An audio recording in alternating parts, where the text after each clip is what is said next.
નમસ્કાર દોસ્તો, એવું કહેવાય છે કે ઉગે કમળ પંકમાં તદપી દેવ સિરે ચડે નહીં કુળથી કિંતુ મૂળ મૂલવાય ગુણો વળે. કમળ છે તે કાદવમાં ઉગે છે, પણ છતાંય એ જ કમળ છે તે ભગવાનના શિર ઉપર ચડાવાય છે. કારણ કે કમળની અંદર જે સુગંધ છે, મધ છે, રંગ છે, એને કારણે છે તે આકર્ષક અને સુગંધિત છે, તેથી ભગવાનને પણ તે પ્રિય છે. આ મનુષ્ય પણ ગમે તેવા કુટુંબમાં જન્મેલો હોય તો પણ છતાં એ એના ગુણો વડે ઉત્તમ થઈ શકે છે. એ વ્યક્તિનું મૂલ્યાંકન હંમેશા કુળ વડે નહીં પણ ગુણ વડે જ થતું હોય છે. એટલે વ્યક્તિ ગુણવાન હોય તે વધારે અગત્યનું છે, કુળ કયું છે તે અગત્યનું નથી. કારણ કે કમળનું કુળ કાદવ છે, છતાં પણ દેવના શિર ઉપર તે શોભે છે. તેથી તમારા પણ ગુણો ખીલે, જીવનમાં તમે સમાજ અને રાષ્ટ્રને ઉપયોગી થઈ શકો એવી શુભકામના સાથે આજનું આપણું કામ આપણે શરૂ કરીએ. દોસ્તો, આજે આપણે વનસ્પતિ વિભાગમાં સંકલન અને સહનિયમન કેવી રીતે થાય છે એના વિશે વાત કરવાના છીએ. એટલે વનસ્પતિમાં હલનચલનના પ્રકારો કેવા છે પ્રાણીની જેમ, એના વિશેની આપણે વાત કરશું. લજામણીના છોડની અંદર એને અડતા પર્ણો શા માટે ભીડાઈ જાય છે એની થોડીક વાત છે, એ પણ આજે આપણે કરશું. વનસ્પતિમાં આવર્તન એટલે હલનચલનના કેટલાક પ્રકારો છે, એ પ્રકારો વિશેની વાત આજે આપણે કરવી છે. બીજ આવે અને રસાયણ સંદેશા વ્યવહાર આ બે જુદી જુદી બાબત છે, એને આપણે થોડીક અલગ રીતે સમજશું. અને વનસ્પતિ અંતઃસ્ત્રાવના પ્રકારો છે એ અને એના કાર્યો એના વિશે થોડીક વાત કરશું. અને છેલ્લે જો આપણને સમય રહ્યો તો પ્રકાશાનુવર્તન અને જલાનુવર્તન કેવી રીતે થાય છે, એ જે પ્રવૃત્તિ છે એ પ્રવૃત્તિ સમજાવતી વાત આપણે આજે કરવાના છીએ. દોસ્તો, વનસ્પતિમાં હલનચલન છે ને એ બે પ્રકારના હોય. વનસ્પતિમાં હલનચલન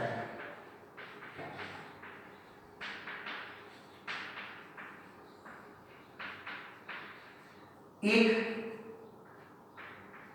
વૃદ્ધિ આધારિત હલનચલન, વૃદ્ધિ આધારિત હલનચલન.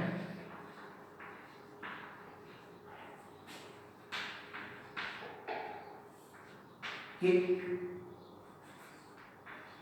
વૃદ્ધિવિહીન હલનચલન.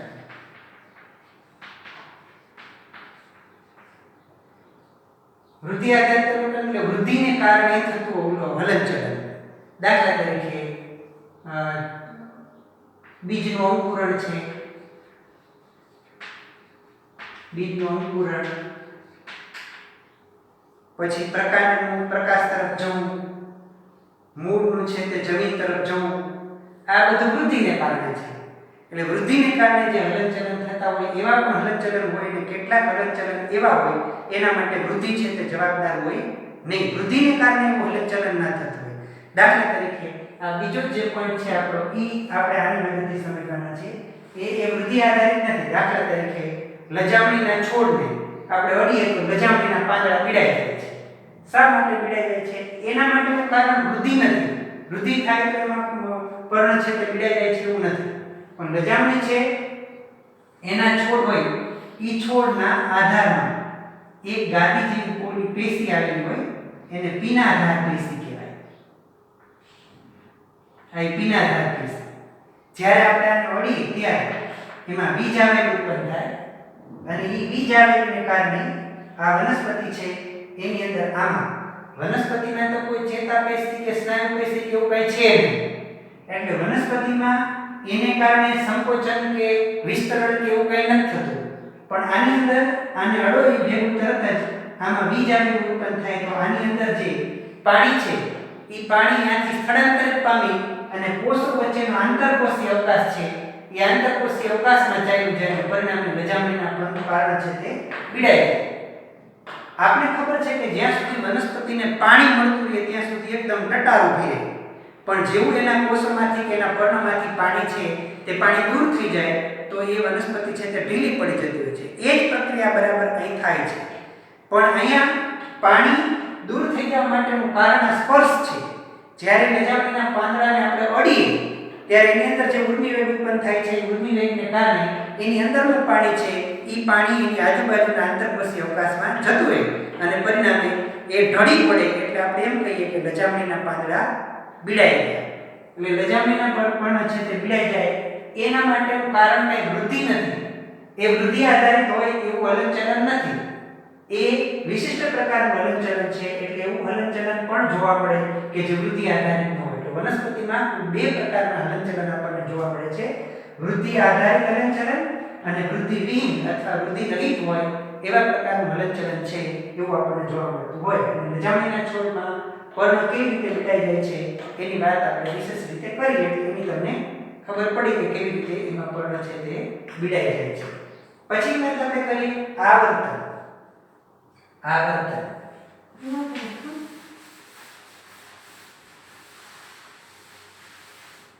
દોસ્તો આવર્તનની વ્યાખ્યા તમને મેં આપી છે. જો વનસ્પતિના અંગોમાં હલનચલન જે થાય છે તે બાહ્ય અને સદિશ્ય ઉત્તેજનાને અનુરૂપ દર્શાવાય છે. બાહ્ય અને સદિશ્ય ઉત્તેજનાને અનુરૂપ દર્શાવાય છે તેને આવર્તન કહેવાય. વનસ્પતિના અંગોમાં જે હલનચલન થાય છે એ બહારનું પરિબળ એમાં ભાગ ભજવતું હોય અને ચોક્કસ દિશાની અંદર થતું હોય એવી ઉત્તેજના હોય એને અનુરૂપ જે આપણે દર્શાવીએ છીએ તેને આપણે શું કહીએ છીએ? આવર્તન. વનસ્પતિમાં આવર્તન છે ને એ જુદી જુદી પ્રકારના બાહ્ય પરિબળોને કારણે હોય. અલગ અલગ પ્રકારના બાહ્ય પરિબળો છે તેની અંદર આવર્તન પ્રેરતા હોય. વનસ્પતિમાં આવા આવર્તન પ્રેરનારા બાહ્ય પરિબળો છે એ બાહ્ય પરિબળો આ બધા હોય. દાખલા તરીકે પ્રકાશ છે, પાણી છે, ગુરુત્વાકર્ષણ છે,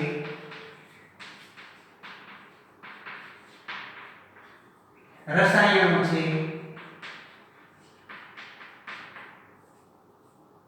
અને સ્પર્શ છે.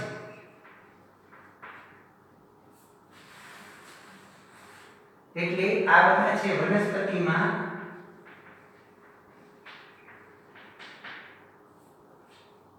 ઉત્તેજના પ્રેરતા પરિબળો. આ બધાની અસરને કારણે વનસ્પતિમાં અલગ અલગ પ્રકારનું આવર્તન કે હલનચલન આપણને જોવા મળતું હોય. દાખલા તરીકે પ્રકાશની પ્રતિક્રિયા રૂપે જે વનસ્પતિમાં હલનચલન જોવા મળે એને આપણે પ્રકાશાનુવર્તન કહીએ છીએ. એવું આવર્તન પ્રકાશની પ્રતિક્રિયા રૂપે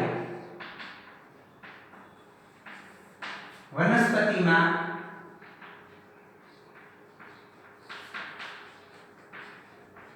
જોવા મળતા આવર્તનને પ્રકાશાનુવર્તન કહે છે.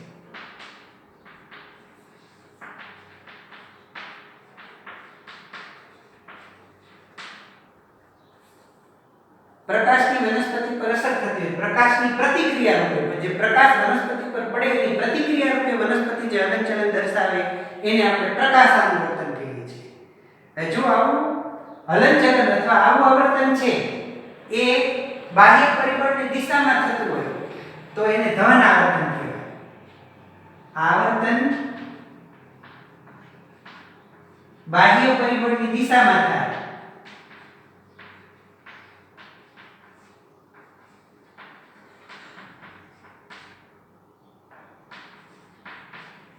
તો એને કેવું કહેવાય? ધન આવર્તન.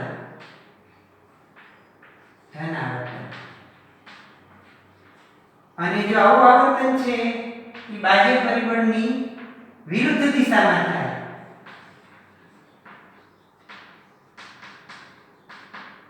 તો એને કહેવાય ઋણ આવર્તન.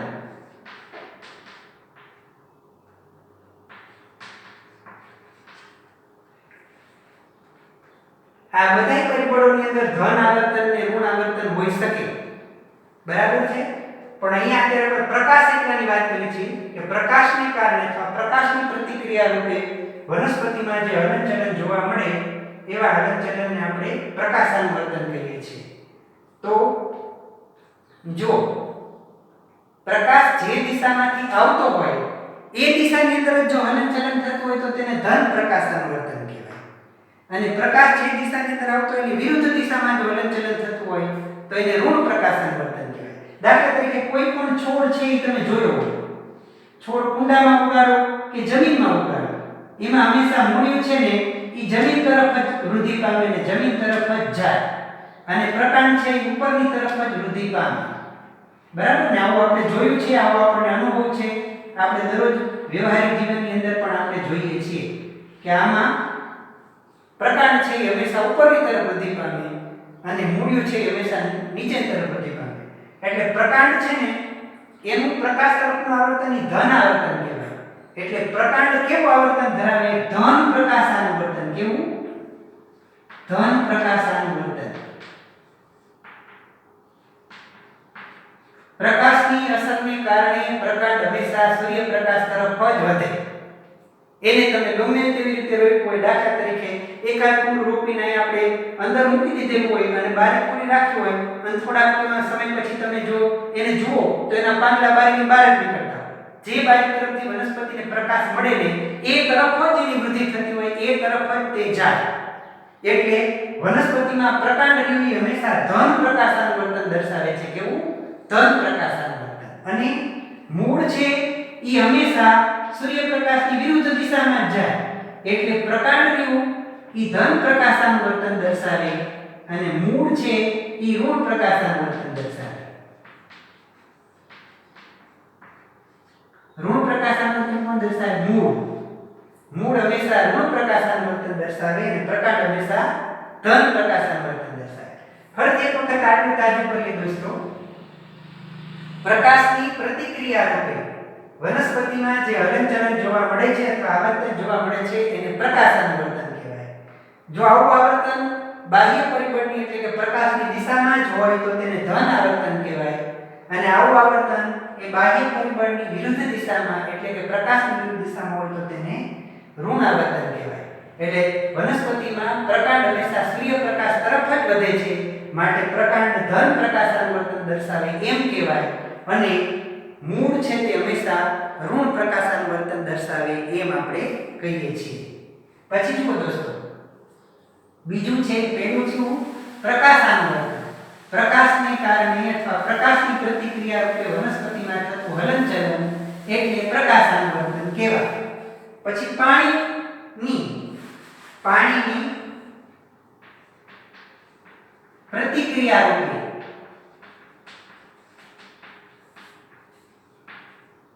વનસ્પતિમાં થતા હલનચલનને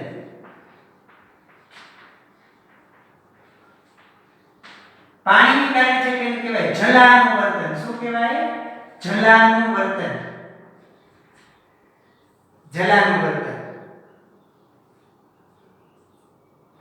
હવે છે ને જલાનુવર્તન જે તરફ પાણી મળતું હોય એ તરફ જેની વૃદ્ધિ થતી હોય ને એવા પ્રકારને ધન જલાનુવર્તન કહેવાય. આ મૂળને પ્રકારની એકદમ વાત કરો તો શું થાય? મૂળિયું હંમેશા પાણી હોય ને એની દિશામાં જ વૃદ્ધિ પામતું હોય. એટલે મૂળ છે ને ધન જલાનુવર્તન દર્શાવે. કેવું? ધન જલાનુવર્તન.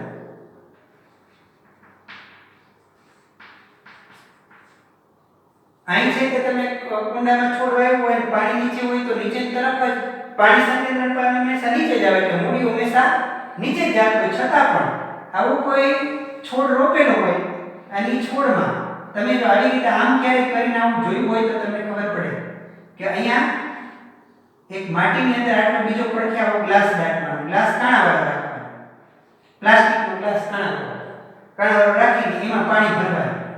એમાં પાણી ભરશો ને તો થોડાક દિવસ થશે ને તો આ મૂળિયું વળી નામ આવશે. જે દિશા તરફ પાણી મળતું હોય એ દિશા તરફ મૂળિયું વળે. એટલે મૂળ કેવું? જલાનુવર્તન દર્શાવે, ધન જલાનુવર્તન. પણ પ્રકાંડ છે ને હંમેશા પાણીની વિરુદ્ધ દિશામાં જ વૃદ્ધિ પામતું. એટલે જલાનુવર્તનની વાત આપણે કરતા હોય તો પ્રકાંડ છે તે ઋણ જલાનુવર્તન દર્શાવે એમ કહેવાય. આ વાત ધ્યાનમાં આવતી હશે બરાબર? હું સમજુ છું તમે આ વાત સમજી શકતા હશો કે પાણીની પ્રતિક્રિયા રૂપે વનસ્પતિમાં આવું કોઈ હલનચલન જોવા મળે તો એને જલાનુવર્તન કહેવાય. મૂળ છે તે હંમેશા ધન જલાનું વર્તન દર્શાવે અને પ્રકાંડ છે તે હંમેશા ઋણ જલાનું વર્તન દર્શાવે. એ જ રીતે ગુરુત્વાકર્ષણ બળ તમને ખબર છે કે પૃથ્વીમાં નીચે તરફ જ લાગે, એને ગુરુત્વાકર્ષણીય આવર્તન કહેવાય. કેવું? ગુરુત્વાકર્ષણીય આવર્તન. ગુરુત્વાકર્ષણીય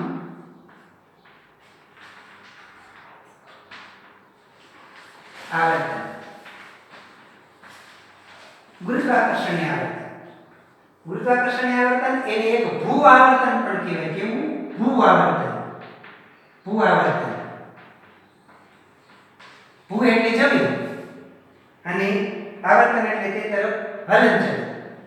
આમાં તમે જો મૂળને પ્રકારની વનસ્પતિની વાત છે કે મૂળને પ્રકારની જો તમે વાત કરતા હોય તો મૂળિયું છે એ ધન ભૂઆવર્તન દર્શાવે. કેવું? મૂળિયું ધન ભૂઆવર્તન દર્શાવે. જે દિશા તરફ આ પરિબળ લાગુ પડતું હોય એ દિશા તરફ જો વનસ્પતિનું હલનચલન કે વૃદ્ધિ થતી હોય તો એને ધન આવર્તન કહેવાય. જમીન તરફ જ મૂળિયા જાય એટલે મૂળિયું છે એ ધન ગુરુત્વાકર્ષણીય આવર્તન અથવા ધન ભૂ આવર્તન દર્શાવે એમ કહેવાય. અને પ્રકાંડની વાત કરતા હોય તો પ્રકાંડ કેવું દર્શાવે? ઋણ ભૂ આવર્તન. કેવું? પ્રકાંડ ઋણ ભૂ આવર્તન દર્શાવે. ઋણ ભૂ આવર્તન. આ વાત ધ્યાનમાં આવે છે દોસ્તો? ખબર પડે છે? બરાબર છે. તો વનસ્પતિમાં આવા જુદી જુદી પ્રકારના આવા આવર્તન જોવા મળે. એમાંની આપણે વાત કરી પ્રકાશાનુવર્તન, જલાનુવર્તન, ગુરુત્વાકર્ષણીય આવર્તન. પછી વિશિષ્ટ પ્રકારના રસાયણોને કારણે પણ વનસ્પતિમાં આવું આવર્તન જોવા મળતું હોય. એ દાખલા તરીકે એને કહેવાય રસાયણાનુવર્તન. કેવું? રસાયણાનુવર્તન. આ એટલે શું? વનસ્પતિમાં પરાગનલિકાની વૃદ્ધિ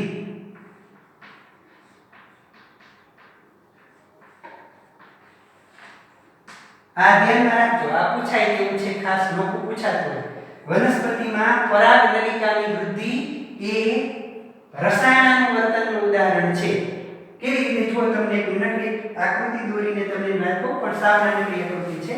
આપણે જ્યારે પુષ્પની આકૃતિ દોરતા હોય ત્યારે વનસ્પતિના વચ્ચે આવું સ્ત્રી કેસર દોરીએ છીએ. સ્ત્રી કેસર પછી આવું નીચે બીજાશય હોય. બીજાશયમાં અંદર નીચે બીજાંડ હોય.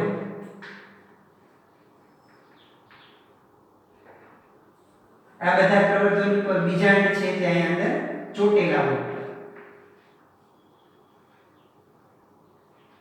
આને જરાયુ કહેવાય. જરાયુ ઉપર બીજાંડ હોય.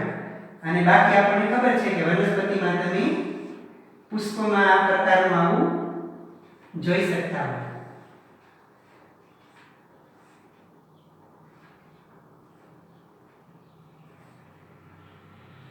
અહીં બાજુમાં એક કેસર હોય. આ બધી તમને યાદ છે. આ બધી આકૃતિ બરાબર. એમાં વચ્ચે આ સ્ત્રી કેસર છે. સ્ત્રી કેસરમાં આ પુકેસરમાંથી છૂટી પડીને પરાગરજ છે ત્યાંની પરાગ. તો દોસ્તો આનું તમને ધ્યાનમાં છે કે આને તમે પરાગવાહિની કહો છો. શું કહો છો? પરાગવાહિની. આ પરાગવાહિની છે. એ પરાગવાહિનીમાં આ પુકેસરમાંથી પરાગરજ આની પર પડે તો આ સ્ત્રી કેસર પર જુદી જુદી પ્રકારના રસાયણો હોય. ચોક્કસ પ્રકારના રસાયણો એની તરફના આકર્ષણને કારણે આ પરાગરજનું અંકુરણ થાય અને એમાંથી એક લાંબી નલિકા ઉત્પન્ન થાય. એને પરાગ નલિકા કહેવાય. એને શું કહેવાય? પરાગ નલિકા. તો વનસ્પતિમાં આ પરાગ નલિકાની અંદર અહીં છે ને તે નરજન્યુ હોય. એ ઠેઠ વહી અને બીજાશય સુધી આવે. બીજાંડમાં એ મૂકે પછી એમાંથી બીજ થાય. પણ આ પરાગનલિકાની જે વૃદ્ધિ થાય છે એ પરાગનલિકાની વૃદ્ધિ રહી એ રસાયણાનુવર્તનનું ઉદાહરણ છે. કેનું છે? રસાયણાનુવર્તન. આપણને આ ખાસ નોકું લગતી પૂછાય છે કે વનસ્પતિમાં પરાગનલિકાની વૃદ્ધિ એ શેનું ઉદાહરણ છે? રસાયણાનુવર્તનનું ઉદાહરણ છે. આ ધ્યાનમાં રાખવાનું. એટલે વનસ્પતિમાં આ પ્રકારના વર્તન જોવા મળે. પ્રકાશાનુવર્તન, જલાનુવર્તન, ગુરુત્વાકર્ષણીય આવર્તન કે ભૂઆવર્તન, રસાયણાનુવર્તન અને સ્પર્શાનુવર્તન. હજી એક બાકી છે, કયું? સ્પર્શાનુવર્તન.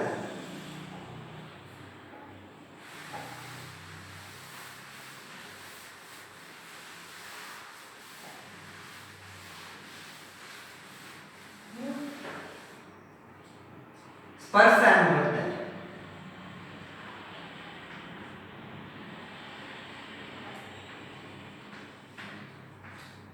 સ્પર્શને કારણે વનસ્પતિમાં ક્યારેક આવી વૃદ્ધિઓ કે આવા કુંતલ આકારે આગળના સૂત્રાંગો વિખડાઈ જતા તમે જોયા હશે.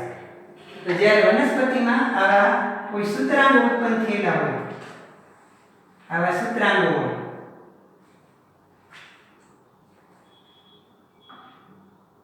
વેલા સ્વરૂપ વનસ્પતિ હોય એની અંદર આવા ખાસ સૂત્રાંગો હોય. આ સૂત્રાંગો છે એ સૂત્રાંગો જ્યારે આધારની ફરતે કોઈ આધારની ફરતે અહીંયા જકડાય ત્યારે ઈ આધાર કરતા આધારની નજીક રહેલો જે ભાગ છે ને એમાં વૃદ્ધિ ઓછી થાય અને આધારથી દૂર રહેલો ભાગ છે ને એમાં ઝડપી વૃદ્ધિ થાય અને એના પરિણામે ઈ ગોળાકારે આધારની ફરતે વિખડાય જાય. ઈ સ્પર્શની અનુભૂતિને કારણે વનસ્પતિમાંથી એક વાયુ પ્રકારનું ચોક્કસ વિશિષ્ટ પ્રકારનું હલનચલન છે, એટલે એને આપણે શું કહીશું? સ્પર્શાનુવર્તન. તો વનસ્પતિમાં સૂત્રાંગોનું આધાર તરફ એટલે આધારની બાજુ આજુબાજુ વિખડાઈ જવું એને સ્પર્શાનુવર્તન કહેવાય. દોસ્તો લજામણીમાં પણ આપણે સ્પર્શથી જોયું હતું. લજામણી પણ સ્પર્શ કરીએ તેના પાંદડા ભીડાઈ જાય, પણ એની અંદર પાંદડા ભીડાઈ જવા માટેનું કારણ વૃદ્ધિ નથી. વનસ્પતિની અંદર પાંદડા ભીડાઈ જવા માટેનું કારણ એના કોષોની અંદર પાણીમાં ફેરફાર થવાથી એ પ્રકારનું આવર્તન આવેલું છે. એ વૃદ્ધિ આધારિત નથી. બરાબર? જ્યારે સ્પર્શાનુવર્તન રહ્યું કેવા પ્રકારનું છે? વૃદ્ધિ આધારિત છે. એટલે એમાં શું થાય કે જ્યારે વનસ્પતિના આવા સૂત્રાંગો કોઈ આધારના સંપર્કમાં આવે ત્યારે એની જે આધારનો ભાગ છે એ આધારના ભાગ ઉપર ઓછી વૃદ્ધિ થાય અને દૂર રહેલો ભાગ છે એની અંદર વધારે વૃદ્ધિ થાય. એના પરિણામે એ સૂત્રાંગ સ્વરૂપે આધારની આસપાસ વિખડાઈ જાય. એવા પ્રકારનું આવર્તન છે એ આવર્તન આપણે કેવું કહીએ છીએ? સ્પર્શાનુવર્તન. તો વનસ્પતિઓની અંદર આવી જુદી જુદી પ્રકારના બાહ્ય ઉત્તેજનાઓ છે. એ બાહ્ય ઉત્તેજના અને સદિશ્ય ઉત્તેજનાના રૂપમાં આપણે એનું હલનચલન દર્શાવીએ છીએ. એને આપણે શું કહીએ છીએ? આવર્તન. કેટલાક દોસ્તો બીજ આવેગો છે ઈ અને રસાયણના સંદેશાવ્યવહાર એ બેની અંદર થોડો થોડો ફેરફાર હોય છે. બીજ આવેગો છે એની કેટલીક મર્યાદાઓ હોય, પણ બીજ આવેગો છે ને એ હંમેશા ત્યાં પ્રસરે કે જ્યાં ચેતાપેશી સંકળાયેલી હોય. અને દોસ્તો બીજ આવેગોનું એક એવું પણ હોય કે એ જ્યાં ચેતાપેશી સંકળાયેલી હોય ત્યાં તો ઠીક જ, પણ એક કોષમાંથી બીજા કોષમાં બીજ આવેગો છે તે પ્રસરતા હોય. આવા બીજ આવેગો છે એ એક વખત વનસ્પતિ કોષમાં ઉત્પન્ન થયા પછી એ ધીમે ધીમે પ્રસરે અને બીજી વખત પાછો આવેગ ઉત્પન્ન થવાનો હોય તો એ આવેગ ઉત્પન્ન થવા માટે વનસ્પતિમાં વાર લાગે. એટલે બીજ આવેગો ઝડપથી અને તરત જ નવા ઉત્પન્ન થઈને તરત જ પ્રસરી જાય એવા પ્રકારનું હોતું નથી. એટલે બીજ આવેગો અને રાસાયણિક સંદેશાવ્યવહાર હોય તો આ બીજ આવેગ છે તે થોડીક વાર માટે ટકે, પણ રાસાયણિક સંદેશાવ્યવહાર છે વનસ્પતિના મૂલાગ્ર અને પ્રકાંડાગ્ર આવા ભાગ પરથી વનસ્પતિની અંદર જે રસાયણ ઉત્પન્ન થાય છે જેને આપણે વનસ્પતિ અંતઃસ્ત્રાવ કહીએ છીએ એની અસર છે એ હોય ધીમી. બીજ આવેગોની અસર ઝડપી હોય, અતિ ઝડપથી બીજ આવેગો પ્રસરતા હોય જ્યારે આવી ગયા પછી, પણ એક વખત ઉત્પન્ન થાય અને પછી બીજી વખત બીજ આવેગ ઉત્પન્ન થવાનો તો વાર લાગે. જ્યારે રસાયણોની અસર છે તે હોય ધીમી પણ એ લાંબા સમય સુધી ચાલતી હોય એવા પ્રકારની અસર છે તે આપણને એની અંદર જોવા મળે. એટલે બીજ આવેગો એવી જ જગ્યાએ પ્રસરે કે જ્યાં ચેતાપેશી આવેલી હોય. એક કોષમાંથી બીજા કોષની અંદર બીજ આવેગો છે તે પ્રસરતા હોય અને બીજ આવેગોની આ બધી જે હું બોલું તે બીજ આવેગોની મર્યાદા છે કે એક વખત બીજ આવેગ કોષમાં ઉત્પન્ન થાય અને પ્રસરે ત્યારે પછી બીજો બીજ આવેગ છે તેની અંદર ઉત્પન્ન થતા વાર લાગતી હોય. જ્યારે રસાયણો દ્વારા આવો સંદેશો એક કોષમાંથી બીજા કોષની અંદર ઝડપથી પહોંચતો હોય અને એ ઝડપથી જતો હોય. તો આવું કામ વનસ્પતિમાં સંકલન અને સહનિયમનનું કામ છે ને આવા અંતઃસ્ત્રાવો વડે થતું હોય ખાસ કરીને. કારણ કે આપણને ખબર છે કે વનસ્પતિમાં કોઈ ચેતાપેશી નથી, એટલે વનસ્પતિમાં સ્નાયુ પેશી પણ નથી.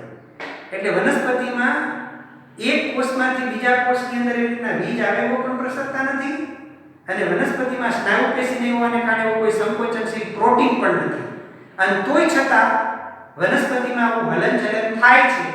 એના માટેનું કારણ વનસ્પતિના કોષોની અંદર પાણીનો ફેરફાર થાય કે આવા અંતઃસ્ત્રાવની વિશિષ્ટ અસરને કારણે જે ફેરફાર થાય એને કારણે વનસ્પતિ હલનચલન દર્શાવતી હોય છે.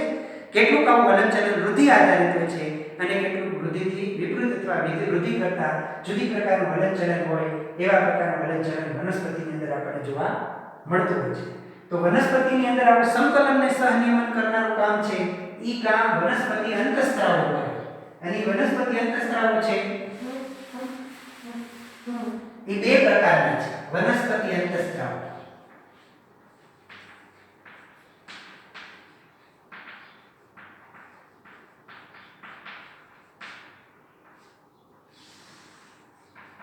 એક છે વૃદ્ધિ પ્રેરક. વૃદ્ધિ પ્રેરક અંતઃસ્ત્રાવો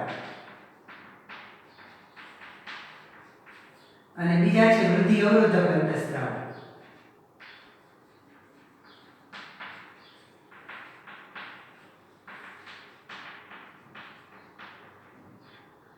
વૃદ્ધિ પ્રેરક અંતઃસ્ત્રાવો તમે ત્રણ ભણવાના છે. ઓક્સિન,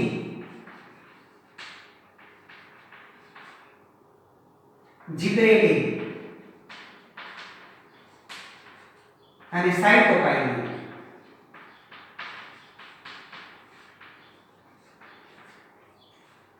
વૃદ્ધિ અવરોધક અંતઃસ્ત્રાવો બે છે,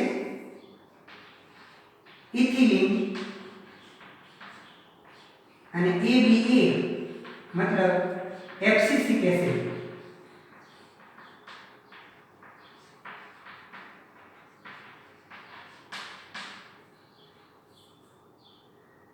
આ બધા વૃદ્ધિ પ્રેરવા માટેનું કામ કરે. આ વૃદ્ધિ પ્રેરે કેવી રીતના એની થોડીક તમને વાત કરું. દાખલા તરીકે ઓક્સિન અંતઃસ્ત્રાવ છે ઈ વનસ્પતિમાં કેવી રીતે વૃદ્ધિ પ્રેરે છે? તો વનસ્પતિમાં જે ભાગમાંથી આમ પ્રકાશ આવતો હોય ને, દાખલા તરીકે વનસ્પતિના પર્ણ આ બાજુ છે તે આમ વિકાસ પામે છે ને અહીંથી આમ પ્રકાશ આવે છે આ દિશામાંથી. તો આ ઓક્સિન અંતઃસ્ત્રાવ છે ને એનો પ્રકાશનો આવતો હોય ને ઈ ભાગ તરફ સંકેન્દ્રણ પામે. એની વિરુદ્ધ દિશામાં અહીંયા જમા થાય અને અહીંયા જમા થાય તો એની અસરને કારણે એનાથી આ પ્રકાશથી જે દૂર રહેલો ભાગ છે ને ઈ ભાગને વૃદ્ધિમાં મદદ થાય અને એના પરિણામે વનસ્પતિ છે તે પ્રકાશ તરફ આગળ વધતી જાય. ફરીથી કહું કેવી રીતના ઓક્સિનની અસર થાય છે. ઓક્સિન છે ઈ વનસ્પતિમાં જે બાજુ પ્રકાશ આવતો હોય ઈ પ્રકાશની વિરુદ્ધ દિશામાં છાયાવાળા ભાગમાં જમા થાય.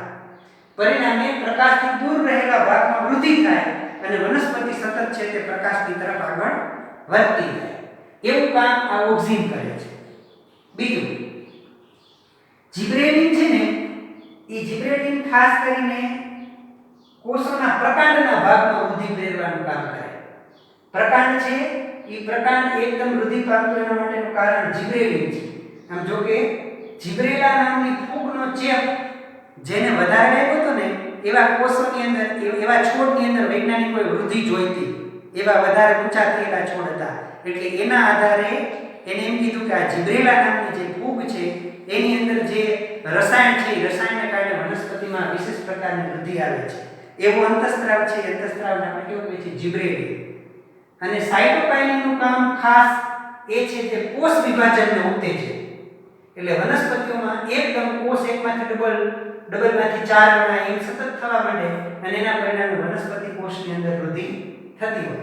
એટલે આ બધા વૃદ્ધિ સાથે સંબંધિત છે. જો વનસ્પતિમાં સતત આમ પ્રકાશની તરફ આગળ વધવું, પ્રકાંડનું મોટું થવું અથવા તો દ્વિતીય ઘેરાવો વધવો, પછી કોષ વિભાજન થઈને વનસ્પતિનું છે તે મોટું થવું, અંકુરણ થવું, એ બધી જે પ્રક્રિયા છે એ પ્રક્રિયા આ વૃદ્ધિ પ્રેરક અંતઃસ્ત્રાવને કારણે થાય. એટલે વનસ્પતિ અંતઃસ્ત્રાવ બે પ્રકારના છે, વૃદ્ધિ પ્રેરક અંતઃસ્ત્રાવ અને બીજા વૃદ્ધિ અવરોધક અંતઃસ્ત્રાવ. વૃદ્ધિ અવરોધક અંતઃસ્ત્રાવ છે ને ઈ કારણ કે આપણે કીધું કે વનસ્પતિમાં કોઈ ચેતાપેશી નથી, વનસ્પતિમાં કોઈ સ્નાયુ પેશી નથી, એટલે એની અંદર સંકોચન ને શિથિલન કે એવું કંઈ થાય નહીં, વિશેષ પ્રકારના પ્રોટીન પણ નથી. તો આવા બધા અંતઃસ્ત્રાવની સામસામી અસરને કારણે એક છે તે વૃદ્ધિને ઉત્તેજે તો બીજું છે તે વૃદ્ધિને અવરોધે. દાખલા તરીકે આ ઇથિલિન છે એ તમને ખબર હોય તો જ્યારે આવો ચોમાસું આવે પછી આપણે કેરી ખાતા નથી, બરાબર ને? એટલે ચોમાસાની ઋતુ બરાબર બેસે ત્યાર પહેલા ખેડૂતો એના આંબામાંથી કેરી ઉતારી લે, પણ જો તે પૂરી પાકી ન હોય તો એને પૂરતી કિંમત ન મળતી હોય, એટલે એવી કેરી પૂરતી પાકી જાય એટલા માટે એના અંદર ઇથિલિનનો સ્પ્રે કરતા હોય, એટલે એને કારણે કેરી છે તે જલ્દી પાકી જાય. ફળોના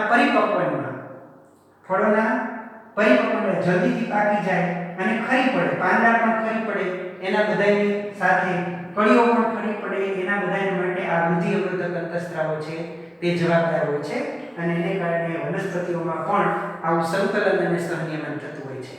દોસ્તો ધ્યાન આપણે એ રાખવાનું છે, ફરીથી તમને કહું છું કે વનસ્પતિને કોઈ ચેતાપેશી નથી, વનસ્પતિમાં સ્નાયુ પેશી પણ નથી, વનસ્પતિમાં માત્ર અંતઃસ્ત્રાવો દ્વારા આવું સંકલન અને સહનિયમન થાય છે. પ્રાણીનું શરીર હોય તો બે રીતે થાય. પ્રાણીના શરીરમાં આવું સંકલન અને સહનિયમનનું કામ ચેતાપેશી પણ કરે અને અંતઃસ્ત્રાવો કરે. અંતઃસ્ત્રાવોની વાત હવે પછી આવશે, પણ પહેલા વનસ્પતિની અંદર આપણે ધ્યાન રાખવાનું, વનસ્પતિમાં કોઈ ચેતાપેશી નથી, કોઈ સ્નાયુ પેશી નથી. વનસ્પતિમાં જે સંકલન અને સહનિયમનનું કામ થાય છે તે માત્ર અંતઃસ્ત્રાવ વડે થાય છે. એ પ્રાણીઓ કરતાં ધીમું હોય, પણ વનસ્પતિમાં પણ આવા સંકલન અને સહનિયમનનું કામ થાય છે. જો દોસ્તો તમને બહુ કંટાળો ન લાગ્યો હોય તો આ બે પ્રવૃત્તિની જનરલ વાત તમને હું કરી દઉં કે પ્રકાંડ હંમેશા પ્રકાશ તરફ જ વૃદ્ધિ પામે છે. એના માટેનો એક નાનકડો પ્રયોગ છે, એ ખાલી આપણે વાત કરવાની છે કે કેવી રીતે એમાં આપણે શું કરવાનું તેની અંદર, તો આપણે જોઈ શકીએ પ્રકાશાનું વર્તન. તો તમારે એક આવું છે ને ચંપુ લેવાનું. આવા ચંપુ લેબોરેટરીની અંદર હોય, આવું ના હોય તો ઘરે પણ આવું થઈ શકે. કોઈ કાચનો ગ્લાસ છે એની અંદર આ વસ્તુ થઈ શકે. આની અંદર તાર, એની ઉપર તારની જાળી મૂકવાની અને આની અંદર થોડું પાણી આટલું ભરી દેવાનું.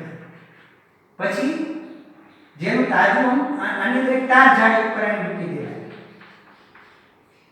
અને તાજા વાલના બીજ અંકુરણ પામેલા હોય ને એવા બીજ આની અંદર મૂકવાના. અને પછી આ આખું છે ને એને એક બોક્સની અંદર મૂકી દેવાનું.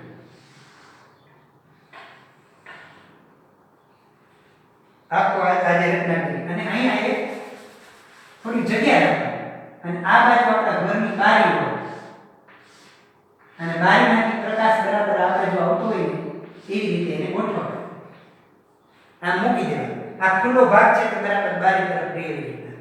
તમે 2-3 દિવસની અંદર જોઈશો તો મૂળિયાની અંદર આમાં આવી ગયા હશે. ત્યાંથી પાણી મેળવવા માંડે, બરાબર? અને આ જે પ્રકાંડની જે વૃદ્ધિ થાય ને એના પાંદડા આ બાજુ તરફ ઢળશે અને છેવટે એ બારી સુધી લંબાશે. આ આપણને શું દર્શાવે છે? કે પ્રકાંડ ધન પ્રકાશાનું વર્તન દર્શાવે છે. એટલે કે પ્રકાશ તરફ જ હંમેશા પ્રકાંડ છે તે આકર્ષાય છે અને મૂળિયા છે તે હંમેશા પાણી તરફ અથવા જમીન તરફ આકર્ષાય છે, એમ પણ આપણે કહી શકીએ. એટલે આ એક નાનકડી પ્રવૃત્તિ છે. એ પ્રવૃત્તિના આધારે આપણે પ્રકાંડમાં ધન પ્રકાશાનું વર્તન અને મૂળમાં ઋણ પ્રકાશાનું વર્તન થાય છે એવું આપણે કહી શકીએ, આપણે જોઈ શકીએ. આ મૂળિયા પાણી તરફ કે જમીન તરફ આગળ વધે છે તેવું આપણે જોઈ શકીએ. હવે તમારે આના પ્રક્રિયા રહીને એની પ્રક્રિયામાં પાછું તમે એમ કરો કે આ છોડ આજે પ્રકાશ તરફ આમ વધ્યું છે ને એના બદલે આમ ફેરવી અને આ છોડને આમ મૂકી દો.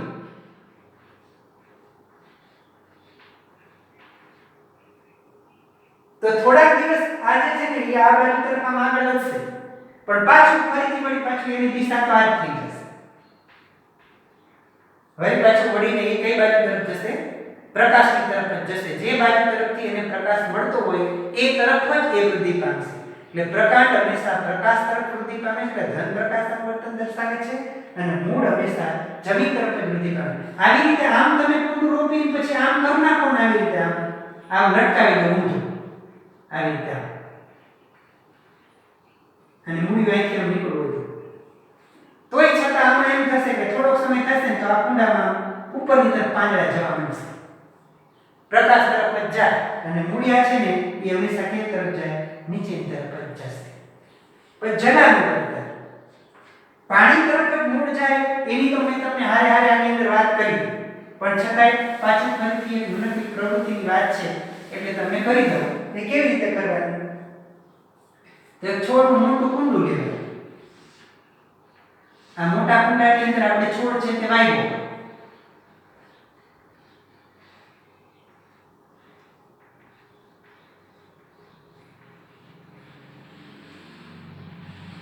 એના મૂળિયા નીચે તરફ અંદર વધે, પણ આમાં આપણે શું કરવાનું, બાજુમાં એક પ્લાસ્ટિકનો ગ્લાસ ઢાંકી દેવાનો અને પ્લાસ્ટિકના ગ્લાસમાં કાણા પાડી દેવાના. કાણા પાડીને એની અંદર પાણી ભરવાનું. અંદર પાણી ભરો કે પાણીની અંદર ત્યાં બહાર આમાં નીકળતું હોય તો આ મૂળિયા છે ને આ તરફ આમ ગતિ કરશે. એનું કારણ શું, મૂળ હંમેશા તન જડાનું વર્તન દર્શાવે છે. પાણી તરફ જ મૂળની છે તે ગતિ થતી હોય. જમીનમાં આપણે નાખી દઈએ, છોડ રોપી દઈએ તો જે દિશા તરફથી પાણી આવતું હોય એ દિશા તરફ એના મૂળિયા છે તે આગળ વધે અને એમાંથી પાણી છે તે મેળવતા હોય. બરાબર. તો દોસ્તો આજે આપણે જોયું વનસ્પતિમાં હલનચલનના પ્રકારો, વૃદ્ધિ આધારિત હલનચલન અને વૃદ્ધિવિહીન હલનચલન એ બે પ્રકારના હલનચલન હોય છે. લજામણીના છોડને પણ અડતા એની અંદર જે બીજ આવેલું ઉત્પન્ન થાય છે એનાથી પાણી છે તે બીજા અંતરકોષીય અવકાશમાં જતું રહે છે. એને કારણે લજામણીનો છોડ છે તે વિલાઈ જાય છે. વનસ્પતિમાં અંગોમાં હલનચલન બાહ્ય અને સદિશ્ય ઉત્તેજનાને અનુરૂપ દર્શાવાય એને આપણે આવર્તન કહીએ છીએ. એવા આવર્તન પ્રેરનારા 5 પરિબળો છે: પ્રકાશ, પાણી, ગુરુત્વાકર્ષણ, રસાયણ અને સ્પર્શ. એના આધારે આપણે એના પ્રકાર કહીએ: પ્રકાશાનુવર્તન, જલાનુવર્તન, ગુરુત્વાકર્ષણીય આવર્તન, રસાયણાનુવર્તન અને સ્પર્શાનુવર્તન. એમાં કોણ કોણ ધનાવર્તન અને કોણ ઋણાવર્તન દર્શાવે એની વાત પણ આપણે કરી. એટલે દોસ્તો આટલા આજના મુદ્દાઓ છે તે તમને બરાબર સમજાયા હશે, તમને ધ્યાનમાં આવ્યા હશે. અને ન સમજાય તો ચોક્કસપણે તમે મને પૂછો, મારી સાથે સંવાદ કરશો તો મને જરૂર ગમશે. કારણ કે આપણે રૂબરૂ મળતા નથી એટલે આ રીતે આ માધ્યમથી જ આપણને મળવાનું થશે. તો તમે મને પણ આ માધ્યમથી પૂછશો તો હું તમને ચોક્કસપણે જવાબ પણ આપીશ. એટલે આ બધા મુદ્દાઓ છે એની અંદર આજનું આપણું હોમવર્ક હશે. ખાસ કરીને આવડવું કે આવર્તન એટલે શું, આવર્તનના પ્રકારો ઉદાહરણ આપી સમજાવો. એક આ મહત્વનો પ્રશ્ન. બીજું, વનસ્પતિના અંતઃસ્ત્રાવ, વનસ્પતિ અંતઃસ્ત્રાવના પ્રકારો ઉદાહરણ આપી સમજાવો. એ બે વિશેની વાત આપણે કરી. અને એક આ તમારે લખવાનો પ્રશ્ન, વીજ આવેગોની મર્યાદા જણાવો. વીજ આવેગોની મર્યાદા જણાવો. અને રસાયણો વડે વનસ્પતિમાં કેવી રીતે સંકલન થાય છે એના વિશેની વાત આપણે કરવાની છે. દોસ્તો આજે આપણે આટલું રાખીએ. ફરીથી પાછા આવતીકાલે મળશું. નમસ્કાર.